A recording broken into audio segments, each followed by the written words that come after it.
Buenos días, mi nombre es Romer Crespo, alumno del cuarto año de Derecho de la Universidad Fermín Toro.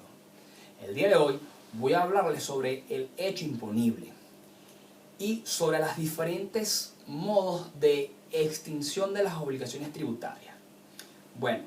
para empezar, cuando nosotros hablamos del fallecimiento de una persona que deja bienes o el caso de una compraventa que da lugar a un impuesto, estamos ante la presencia de un hecho imponible, porque de él surge una obligación tributaria. Entonces, tenemos que el hecho imponible, o también llamado presupuesto de hecho, representa un acto concreto, delimitado en tiempo y espacio determinado, quien efectivamente da nacimiento a la obligación tributaria. Pero por otra parte, si partimos de su basamento jurídico, la encontramos en el Código Orgánico Tributario vigente, en el título 2, que habla sobre la obligación tributaria, y capítulo 4, referente al hecho imponible. La define en su artículo número 36, el cual indica que es el presupuesto establecido por la ley para tipificar el tributo y cuya realización origina el nacimiento de la obligación tributaria. Entonces, tenemos que el hecho imponible no es más que un negocio, un acto económico, un hecho jurídico, producto o que se relaciona al tributo, y cuya acción u omisión determina el principio de una obligación tributaria, es decir, un hacer o un no hacer. Recordemos que en derecho, cuando hablamos de obligación, nos referimos al vínculo jurídico mediante el cual dos partes, ya sea por un lado una llamada acreedora y por otra llamada deudora, quedan ligados una a la otra. Que en este caso la parte deudora deberá cumplir con una prestación como objeto o esencia de una obligación. En fin, cualquier hecho, sea material y moral, como anteriormente indiqué al iniciar mi exposición, el fallecimiento de una persona o la compraventa puede producir las condiciones tributarias necesarias para tener que pagar al fisco un impuesto. Bueno, en este mismo orden de ideas tenemos que el artículo número 37 habla sobre cuando ocurre el hecho imponible, que puede darse de dos formas, donde la primera de ellas establece una situación de hecho, que es cuando la ley no exige el cumplimiento de ninguna formalidad o requisito para la validez del hecho imponible, sino que bastará con la simple realización del acto generador de la obligación tributaria. Y es cuando a la segunda tenemos el caso de situaciones de derecho, donde esta afirma que estamos ante este tipo de situación cuando deba cumplirse con el requisito formal que haga constar el mencionado acto. Es decir, para determinar si se está ante una situación de hecho o de derecho, solamente bastará con examinar si la ley exige o no el cumplimiento de un requisito, para que dicho acto sea considerado como válido o no, puesto que en el primer caso, cuando la ley exige el requisito, se habla de una situación de derecho, y por el contrario, cuando no se requiera dicha formalidad de la ley, se tratará de una situación de hecho. Igualmente, en este mismo sentido, el artículo número 38 habla sobre los diferentes actos o hechos jurídicos que pueden estar sometidos a una condición, donde se distinguen dos de ellas. Inicialmente tenemos la condición suspensiva,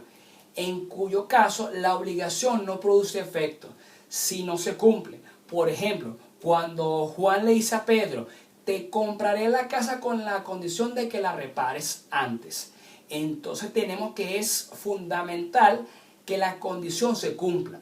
es decir, la reparación de la casa,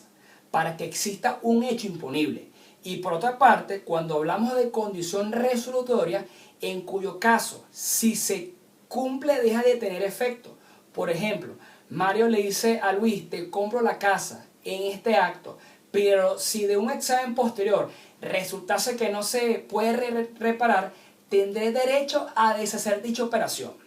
Entonces tenemos en este caso que el hecho imponible existe desde la fecha de la venta, ya que fue en ese mismo momento cuando el vendedor transfiere la propiedad de su casa al comprador, donde se perfecciona y se resuelve el contrato de venta.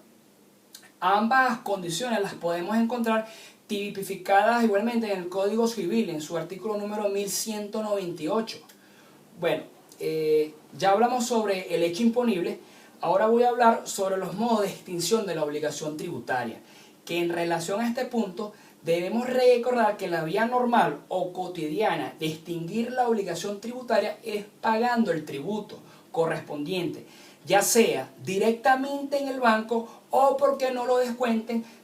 directamente de nuestros sueldos, que es el caso más común de todos nosotros. Bueno, resulta que los medios de extinción de las obligaciones se encuentran contemplados en el Código Civil, que pueden ser aplicados como norma fundamental del derecho común, así como lo señala el artículo número 17 del Código Orgánico Tributario. Pero también existen en el derecho tributario varias formas de extinguir la obligación, contemplados en el capítulo 5 del Código Orgánico, quien habla sobre los medios de extinción en su artículo número 39, el cual claramente señala de manera numerada 5 formas de extinción de la obligación, más otra forma que le indica en su parágrafo primero, previsto en el capítulo 6 del título 2, referente a las obligaciones tributarias. Estos medios de extinción son el pago, la compensación, la confusión, la remisión, la declaratoria de incobrabilidad y la prescripción. Y todas aquellas que señalen las demás leyes en orden de extinción de la obligación tributaria.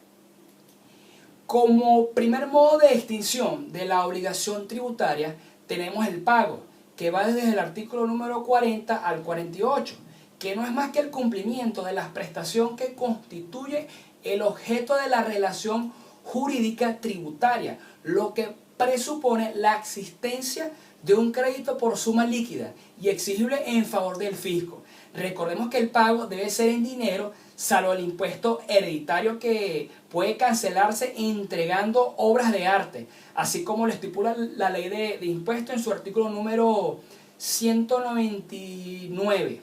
Por otra parte, la Constitución de la República Bolivariana de Venezuela, en su artículo número 317,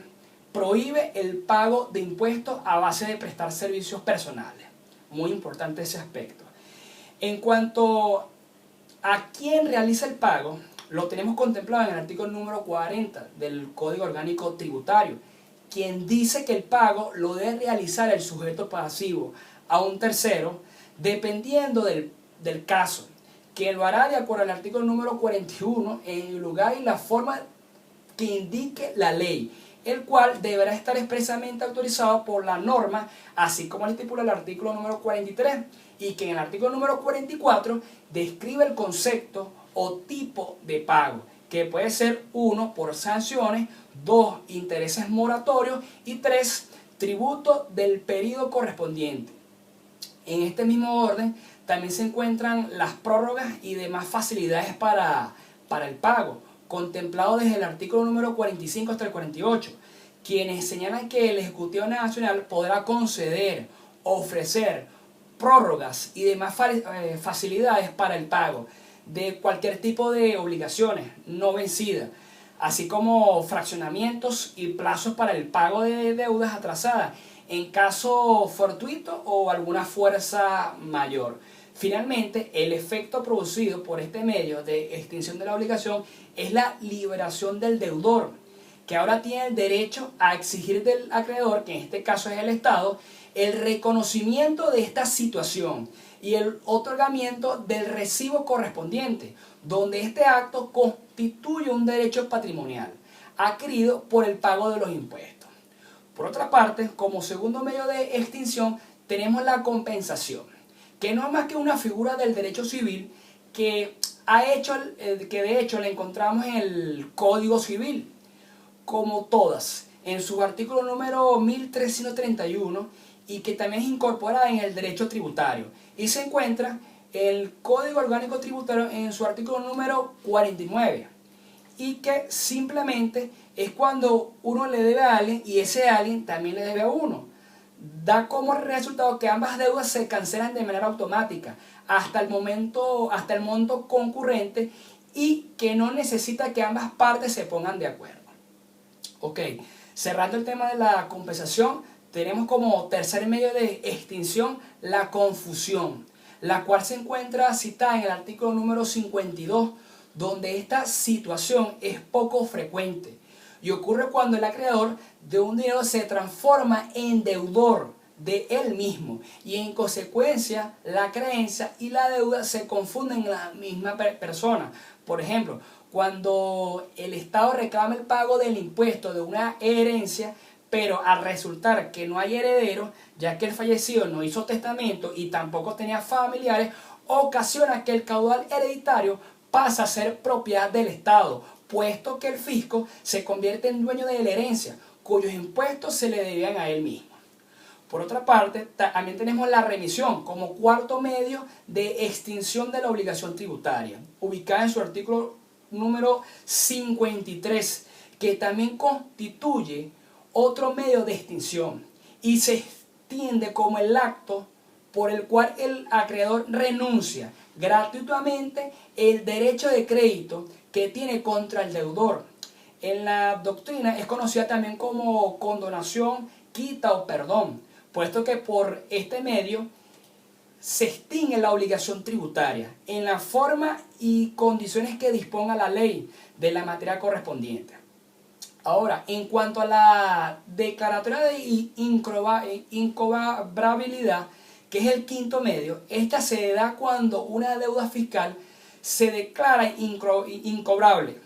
de acuerdo a lo que menciona el artículo número 208, que habla sobre los procedimientos de declaratoria de incobrabilidad, extinguiendo así la obligación tributaria, puesto que estos son más que una serie de deudas catalogadas como viejas, representándolas como perdidas, con la finalidad de sincerizar la contabilidad fiscal. Bueno, ahora para concluir esta exposición, tenemos como último medio de extinción de las obligaciones a la prescripción, que no es más que la pérdida del derecho a cobrar por causa de la inactividad del mismo acreedor durante un tiempo considerado como largo y que tiene como característica principal que la misma es una figura que se da tanto en el derecho civil, conocida como prescripción de las deudas, y también se da en el derecho penal como prescripción de infracciones y delitos por un lado, y por el otro lado se conoce como la prescripción de las penas, donde estos tres tipos de situaciones se dan en el derecho tributario. Bueno, esto ha sido toda mi intervención, espero haya sido de su agrado, muchas gracias y hasta otra oportunidad. Saludos.